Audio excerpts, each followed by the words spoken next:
오늘 이렇게 이 자리에 나오기까지 얼마나 힘들었겠어요? 쉽지 않았을 것인데 순종해서 또 이렇게 만날 수 있게 하신 게 다 하나님의 은혜인 줄로 믿습니다. 제가 이 자리에 계신 모든 분들을 뭐 이렇게 살갑게 대하고 인사도 이렇게 아주 뭐 친절하게 하고 그러지를 못해요. 그런데 하나 확실한 건 있죠. 예수님의 사랑으로, 하나님의 사랑으로 여러분을 사랑한다는 그 마음을 잘 알아주시기 바랍니다.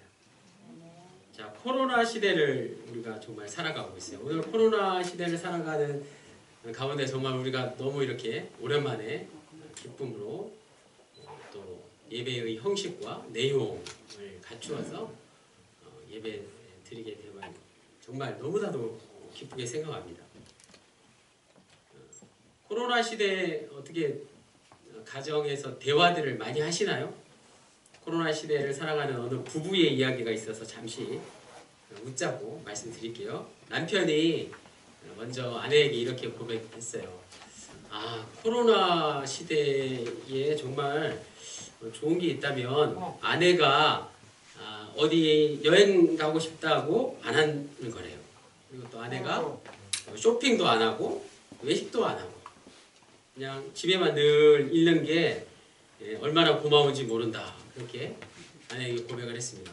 그리고 남편이 아내에게 가장 고마운 게 이것이다 라고 고백을 했는데 하루 종일 마스크를 쓰고 있으니까 잔소리를 안 해서 정말 고백을 했다. 그러신가요? 그러자 아내가 기다렸다는 듯이 남편에게 이렇게 또 고백을 했습니다. 사회적 거리두기를 하니까 남편이 퇴근도 일찍 하고 술도 또 적게 먹고 또 장을 잘 안 봐서 대충 먹게 해도 잘 먹고 또 내가 사실은 쇼핑은 안 하는 것 같지만 인터넷이 발달해서 스마트폰으로 쇼핑을 할 수 있어서 너무 좋고 제일 좋은 거 내가 하루 종일 마스크를 쓰고 있는 게 성형수술을 했는데 그걸 남편이 몰라서 제일 좋다 뭐 이런 우스갯소리가 있습니다. 하루 종일 마스크를 쓰고 있는 게 참 답답한데 장점도 분명히 있는 것 같아요. 저는 작년부터는 감기를 거의 안 걸린 것 같아요. 마스크 덕분이 아닌가 그렇게 생각을 합니다. 코로나 시대를 살고 있는 오늘 우리는 모든 것들이 당황스럽고 또 낯설고 새로운 경험일 수 있습니다. 그런데 2000년 전에 똑같은 비슷한 일을 경험한 사람들이 있습니다. 바로 예수님의 부활을 경험한 이들도 오늘 우리와 별 차이가 없었을 것입니다. 오늘 말씀의 제목이 다른 모습이죠. 개회사 때 말씀드린 주제에서 제목을 발제했습니다. 다른 모습으로 예수님이 우리에게 나타나셨다는 것이죠. 부활의 진정한 의미를 통해서 오늘 이 시대를 향한 하나님의 뜻이 무엇인가를 우리가 함께 알 수 있기를 원합니다. 유대인들은 부활에 대해서 이렇게 생각을 했습니다. 종말에 하나님께서 세상의 모든 악을 다 멸하시고 죄를 용서하신 후에 백성들에게 새로운 몸을 주시는 것으로 부활을 이해했습니다. 부활은 먼 훗날 종말에만 일어날 것이라고 생각했다는 거죠. 그런 부활이 역사의 한복판에서 그들 앞에 일어났습니다. 누구를 통해서? 예수 그리스도를 통해서. 이것은 새 창조가 예수 그리스도의 부활을 통해서 시작되었다는 것을 보여주는 놀라운 사건입니다. 그런데 안타깝게도 부활은 모든 이들이 다 똑같이 경험한 것은 아니라는 것이죠. 오늘 마가복음 16장 1절에서 8절까지를 보면 예수님이 부활하셔서 가장 먼저 하신 일이 무엇일까요? 제자들을 예루살렘이 아니라 어디로? 갈릴리로 다시 모으시는 일을 행하셨습니다. 갈릴리, 원래 제자들을 처음 만나시고 사역을 처음 하셨던 곳이죠. 그들이 다시 예수님을 따라서 제자의 길을 걸을 수 있게 하신 것이었습니다. 놀랍게도 제자들뿐만 아니라 다른 사람들을 통해서도 부활의 소식이 전해지기 시작했습니다. 그게 바로 세 여인이 예수님의 부활을 처음으로 목격한 것이라고 마가복음 오늘 본문에는 기록하고 있습니다. 이 여인들이 예수님의 부활을 도망친 제자들에게 알렸습니다. 부활의 주님은 흩어진 제자들을 다시 만나주셨고 무너진 제자 공동체를 다시 일으켜 세워주셨습니다. 중간에 도망치고 이탈한 제자들을 다시 불러 모아서 새로운 공동체를 이루셨다는 것이죠. 오늘 부활주일 이 예배에 우리 가족 공동체가 이렇게 함께 모여서 예배 드리는 것. 이것이 바로 부활의 역사라는 말씀입니다. 부활의 의미 첫 번째가 바로 이것일 수 있습니다. 부활은 다른 사람을 세워서 무너진 공동체를 세우는 것이라고 말씀드릴 수 있습니다. 부활의 능력은 다시 세우는 능력입니다. 무너진 것을 다시 세우는 능력이 바로 부활의 능력이라는 말씀입니다. 오늘 성경을 보시면, 본문을 보시면 마가복음 16장은 1절에서 8절로 끝이 납니다. 마가복음은 굉장히 간결한 내용이죠. 우리가 지금 보고 있는 개정 본문을 잘 보시면 마가복음 16장 이제 9절부터 20절까지가 관로로 묶여 있습니다. 성경에 직접 이렇게 대관로를 쳐놨죠. 자, 이 부분은 마가복음 원본에 있지 않던 내용을 나중에 첨가시킨 거라는 뜻입니다. 그래서 마가복음 9장 16장 9절 이하는 책에 보면 맨 뒤에 그 부록 같은 게 있죠. 그런 말씀이라고 할 수 있습니다. 그렇다고 해서 그게 무의미하거나 중요하지 않다는 얘기는 결코 아닙니다. 자, 9절 말씀부터 오늘 본문을 함께 살펴보겠습니다. 막달라 마리아에게 먼저 보이시니. 막달라 마리아가 누구일까요? 요한복음 20장 1절 이하에 보면 자세하게 나옵니다. 오늘 본문에는 3명의 여자가 무덤에 왔다고 전하는데 요한복음에는 막달라 마리아 혼자서 예수님의 무덤에 찾아왔다고 전합니다.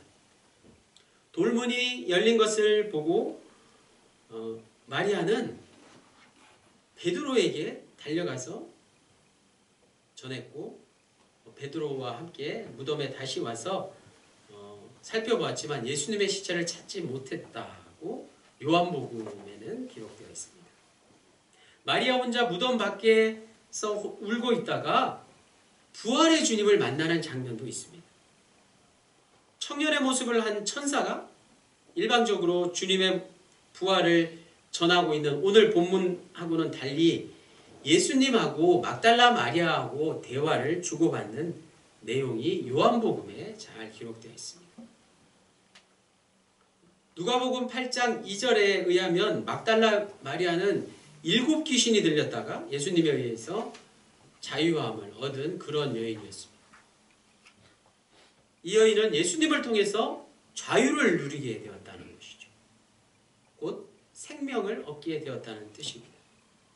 악한 영에서 자유를 얻어 성령에 사로잡혀 예수님의 제자들의 삶에 함께 동행하게 된 것이죠. 그 생명 경험, 막달라 마리아의 그 생명 경험이 바로 오늘 우리가 알고자 하는 부활 생명 경험입니다. 막달라 마리아는 부활 경험의 첫 증인이 되는 자격이 주어졌습니다. 그런데 안타깝지만 오늘 우리의 모습을 돌이켜볼 때 오늘 우리는 매년 부활절을 맞이하고는 있지만 예수님의 부활을 이 막달라 마리아처럼 생생하게 더 절실하게 경험하지 못하고 있지는 않을까요? 왜 그럴까요? 막달라 마리아보다 더 많은 그런 다른 것들에 묶여있기 때문에 그럴 수 있습니다. 10절에서 11절 이 일을 알림해 그들은 예수께서 살아나셨다는 것과 마리아에게 보이셨다는 것을 듣고도 믿지 아니하니라. 믿지 아니하니라. 예수님의 부활을 믿지 않았습니다. 마리아는 부활의 소식을 예수님의 제자들에게 전했는데 제자들이 예수님의 부활을 믿지 않았다는 것입니다. 12절 말씀, 오늘 주보 1면에 기록된 금주의 요절, 그리고 이번 2021년도 부활절의 주제 성구와도 같은 말씀이죠. 그 후에 그들 중 두 사람이 걸어서 시골로 갈 때에 예수께서 다른 모양으로 그들에게 나타나십니다. 다른 모양으로 제자들에게 나타나셨습니다. 다른 모양이 무엇일까요? 새 번역에 의하면 다른 모습, 오늘 말씀의 제목과 같죠. 다른 모습으로 예수님이 제자들에게 나타나셨기 때문에 어찌 보면 당연히 예수님을 알아보지 못했다는 것입니다. 예수님의 다른 모습은 제자들이 알아볼 수 없을 만큼 과연 달랐기 때문에 오늘 우리도 매년 부활절을 맞이하기는 하지만 여전히 부활이라는 게 사람의 몸과 영이 다시 산다는 게 잘 와닿지 않는 것 아닐까요? 다르다라는 것을 오늘 분명히 알 수 있기를 원해요. 다르다는 말이 무엇인지. 먼저 우리는 이 말을 부정적으로 생각할 때가 많습니다. 우리는 다르다는 말과 틀렸다는 말을 혼동합니다. 그런데 다르다는 것은 틀렸다는 것과 분명히 다른 뜻입니다. 다르다와 틀렸다는 다른 의미입니다. 다르다라는 말 앞에 과연이라는 말을 붙여볼까요? 과연 다르다. 이 말의 뜻은 과연 다르다, 매우 특별하다라는 뜻 아니겠습니까? 예수님의 사역이 과연 달랐습니다. 분명히 달랐습니다. 그 중에서 십자가와 부활은 그 무엇과도 비교할 수 없는 우리 인생에서 가장 귀중한 과연 다른 사건이었습니다. 다르다는 말이 우리의 머릿속에 어떻게 각인되어 있을까요? 우리 민족은 예로부터 단일 민족을 자랑해 왔습니다. 단일 민족. 혈통이 다 똑같다는 거예요. 우리 민족이 단일 민족이 맞나요? 인터넷에 보면 단일 민족에 대해서 이렇게 연구한 논문들도 많이 있던데, 자, 어찌 됐건 간에 단일 민족처럼 모든 사람의 생각을 똑같이 만드는 게 과연 옳은 일일까 하는 것입니다.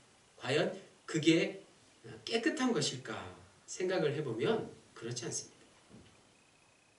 사람은 겉모습뿐만 아니라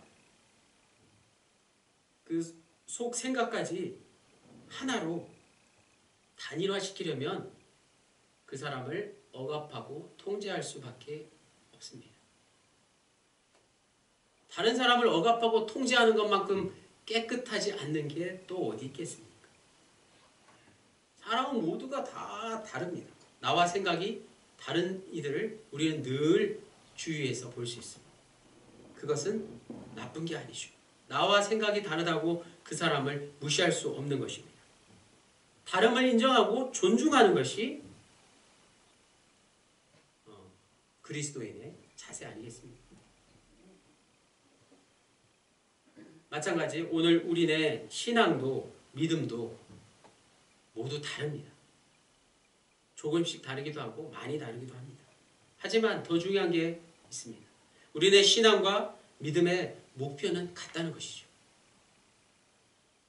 어찌 보면 담임사관은 설교자는 여러분에게 신앙과 믿음의 목표만을 제시할 뿐입니다.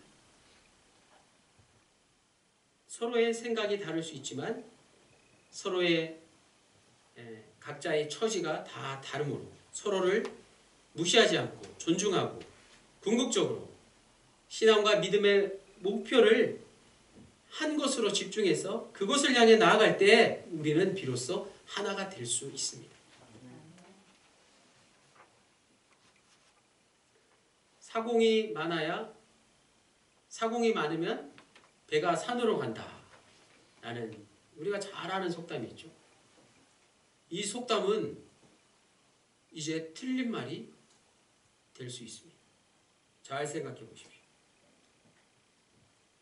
사공이 많으면 배가 산으로 간다. 즉 사공은 한 사람이어야만 된다라는 말이죠. 과연 그럴까요? 한 사람의 지도자가 모두를 다 똑같이 통제하고 억압하고 한 사람의 지도자만을 아무 생각 없이 따라가야 된다라는 그런 말은 오늘 우리가 사는 이 시대에 이제 틀린 말이 될 수 있다는 뜻입니다.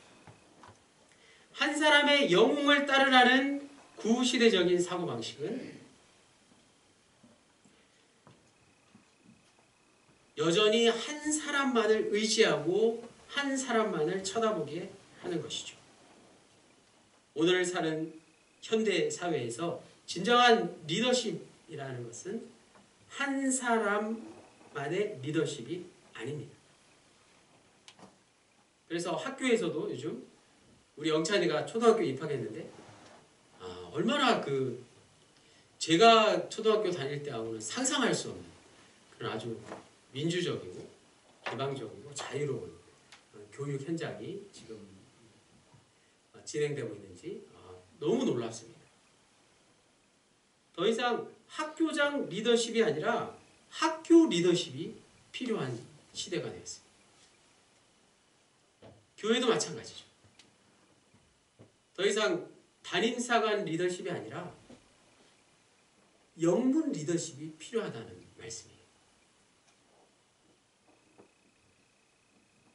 자율성을 가진 한 사람 한 사람의 성장, 성숙, 그리고 그들의 협치로 만들어 나가는 그런 새로운 공동체, 그것이 바로 부활 생명 공동체의 의미 아니겠습니까? 오늘을 사는 우리가 기대하는 게 무엇일까요?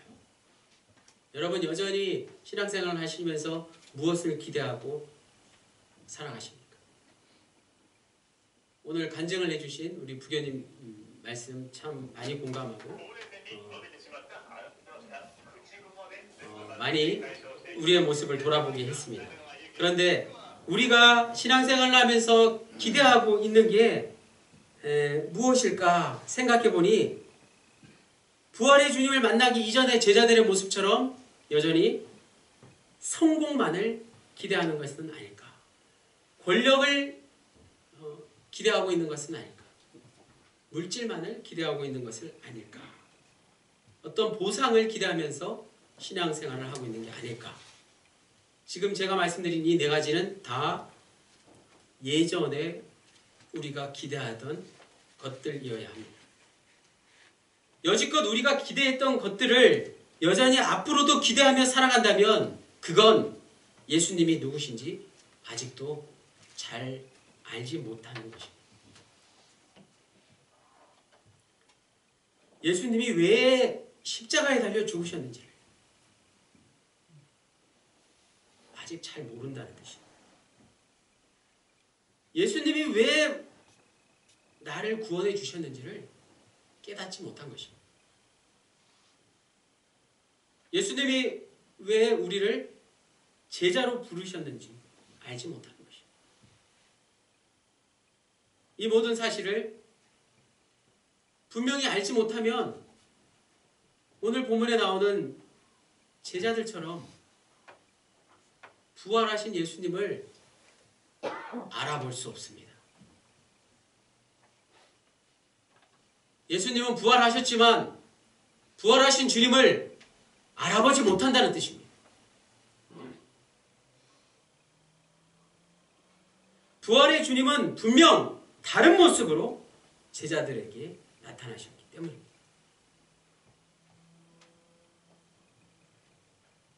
영찬이하고 등산을 하다가 항상 궁금한 게 있었습니다. 송충이가 크면 뭐가 되냐? 영찬이가 물어봤는데 선뜻 대답을 못하겠더라고요. 송충이가 크면 뭐가 되죠? 송충이가 크면 그냥 송충이는 송충이로 살다가 죽나요? 송충이 역시 분명 다른 벌레들과 마찬가지로 애벌레일 뿐입니다. 송충이가 커서 솔나방이 돼요. 물론 해충이기는 합니다. 누에나방의 애벌레인 것 같습니다. 여기서 저는 그리고 오늘 우리는 부활의 힌트를 얻을 수 있습니다. 벌레에는 수억만 개의 종류가 있지만 제가 어렸을 때 보았던 그 징그러운 그 애벌레들 우리 주위에 점점 잘 볼 수 없죠. 제가 어릴 적에는 소나무나 뭐 무슨 감나무나 사철나무 뭐 이런 덩굴이 우거진 곳에 가면 항상 송충이 뿐만 아니라 털이 숭숭 나 있고 열심히 나뭇잎을 갉아먹는 그 애벌레들이 얼마나 많았는지 모릅니다. 지금도 간혹 있기는 하죠. 학교에서 노란 고무줄하고 나무 가지를 이렇게 결합시켜서 손수 만든 그 집게 기억 안 나시나요? 노란 고무줄을 이런 나무젓가락 같은 게 이렇게 묶어가지고 집게를 만들어서 그 집게하고 봉지를 들고 학교 주위에 소나무에 있는 송충이를 따서 그 모아서 선생님께 드려야 될지 모르겠어요. 송충이가 솔나무를 갉아먹으니까 그 송충이를 잡는 날을 정해놨던 기억이 있습니다.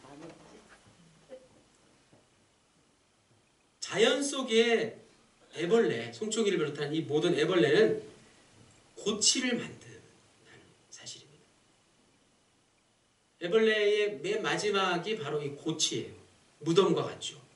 그리고 그 고치 안에서 껍질을 벗어내고 성충인 나비 그리고 나방이 되어서 하늘 위로 날아오르는 것이죠. 그 끔찍한 송충이하고는 전혀 다른 모습으로 부활하는 것 아니겠습니까? 나비를 생각해 보십시오. 그 징그러운 애벌레의 모습에서 아름답게 너울너울 하늘을 날아다니면서 꿀을 따먹는 그 나비의 모습, 그 나비가 바로 징그러운 애벌레 출신이라는 것입니다. 우리의 모습을 보십시오. 마찬가지입니다. 벌레와 같은 우리네 인생, 저 십자가를 통과해서 전혀 다른 모습으로 부활하게 된다는 사실. 합덕영문의 십자가가 전혀 다른 빛을 지금 띠고 있지 않습니까? 저 십자가 밑에서 나의 죄악이 모두가 다 처리된다는 사실입니다. 저 십자가를 통과할 때 우리에게 부활이 있다는 사실입니다. 그러나 십자가에서 죽고 부활을 통해 살아나는 인생을 그 누구도 벌레와 같은 인생이라고 말할 수 없습니다. 그것은 분명한 나비 인생이기 때문입니다. 우리가 기억하는 것은 벌레가 아니라 나비라는 사실입니다. 나비 인생이 곧 부활 생명을 통해서 얻게 되는 우리 그리스도인들의 삶이라는 것입니다. 마지막 13절 두 사람이 가서 남은 제자들에게 알리었으되 역시 믿지 아니하니라. 마가복음 16장 12절로 13절은 우리가 잘 아는 엠마오 마을로 가는 두 제자의 이야기와 같습니다. 그 이야기는 누가복음 24장 13절에서 35절까지 아주 길게 자세하게 나와 있습니다. 예수님의 십자가 처형과 빈 무덤에 관한 이야기를 나누면서 엠마오 마을로 향해 가는 두 제자에게 부활의 주님이 나타나셨습니다. 제자들은 예수님이 누구신지 여전히 알아볼 수 없었습니다. 그런데 놀랍게도 저녁 식사를 같이 들고 주님께서 축사하시면서 떡을 떼어서 그들에게 나누어 주셨을 때 그들의 눈이 밝아져서 예수님이 누구신지, 예수님이 바로 그들이 그토록 원했던 부활의 주님이었다는 것을 알아볼 수 있었다는 말씀이죠. 제자들이 예수님을 알아보자마자 예수님은 사라졌습니다. 이제 그들은 엠마오 마을에 머무르지 않고 다시 예루살렘으로 돌아가서 나머지 제자들과 세상 모든 사람들에게 자신들이 만난 부활의 주님을 남은 여생 동안 전하면서 살게 되었다는 말씀이죠. 누가복음의 엠마오 마을로 가는 이 두 제자의 이야기를 단 두 구절로 요약한 오늘 본문은 다른 본문들과 마찬가지로 예수님의 제자들과 추종자들이 예수님의 부활을 믿지 않았다고 오늘 13절 마지막에 말씀하고 있습니다. 왜 이토록 예수님의 부활을 믿지 않았다고 계속 반복해서 말씀하고 있을까요? 예수님의 부활이 사실상 믿기 힘든 것이기 때문인 것입니다. 우리 청년들은 예수님의 부활이 피부에 아주 살이 떨리듯이 그렇게 잘 와닿으시나요? 그런데 더 중요한 사실이 있습니다. 이 말은 제자들이 믿지 못했다고 해서 부활이 확실하지 않았다는 뜻이 아닙니다. 부활을 진리로 인식하는데 제자들에게는 충분한 시간이 필요했다는 뜻입니다. 제자들이 예수님의 부활을 살같이 떨릴 정도로 경험할 그 순간까지 많은 시간이 필요했다는 것입니다. 누가복음의 엠마오 마을로 가는 이 두 제자의 이야기는 바로 구약의 말씀, 선지자들의 말씀과 또 빵을 나누어주고 피를 마시게 한 그 성만찬을 통해서 예수님의 부활을 오늘 우리에게까지 이해할 수 있게 해줍니다. 구약 성경이 제자들의 부활 경험을 확실한 것으로 해석해 주었고 또 성만찬이 부활을 경험할 수 있는 것으로 제자들에게 생생하게 가르쳐 주었다는 것이죠. 이런 기나긴 과정을 통해서 제자들은 결국 믿기 힘든, 아직도 세상 사람들은 믿지 못하는 부활을 믿을 수 있는 영적인 경지로 올라설 수 있게 되었으니 거기서 오늘의 기독교가 시작되었습니다. 오늘 말씀의 제목 다른 모습. 예수님은 다른 모습으로 나타나셨다. 이번 사순절 우리가 묵상한 묵상집의 주제이기도 합니다. 오늘 우리는 부활 후 다른 모습으로 나타나신 예수님을 과연 알아볼 수 있을까요? 다른 모습으로 나타나신 예수님을 알아보려면 어떻게 해야 될까요? 달라진 예수님을 알아보기 위해서는 우리의 존재 역시 분명히 달라져야 합니다. 우리의 겉만 달라지는 게 아니라 우리의 속, 우리의 모든 것, 머리에서 발끝까지 우리의 마음속에 있는 모든 것, 털끝까지 내 마음의 모든 구조, 내 모든 생각, 모든 게 다 완전하게 다 달라져야지 부활하신 주님을 만날 수 있다는 말씀입니다. 새로워진 창조 세계를 경험하는 게 바로 그것입니다. 우리가 다시 생명 가득한 희망의 노래를 부를 수 있도록 또 지금의 고난이 생명을 낳는 희망의 진통이 된다는 사실을 저 십자가의 죽음과 부활의 다른 모습을 통해서 깊이 성찰하는 오늘 부활절이 되시기를 바랍니다. 오늘 부활절은 그런 날이 되었으면 좋겠습니다.